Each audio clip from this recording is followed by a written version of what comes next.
Namaz 27.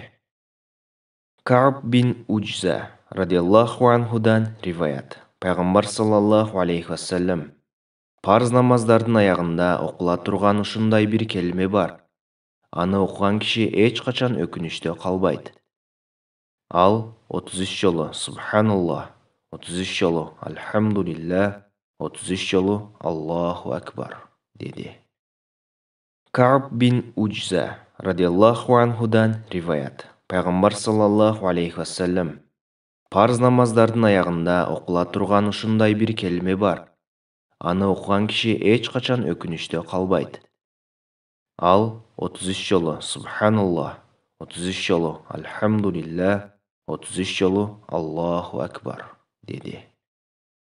Кa'б бин Ujza радhiyallahu анхудан риваят. Пайғамбар саллаллаху алейхи вассалам: парыз намаздардың аяғында оқыла тұрған ұшындай бір келме бар.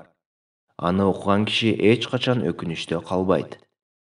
Ал 33 жолы Субханаллах, 33 жолы Альхамдулиллах, 33 жолы Аллаху Акбар деді. Муслим.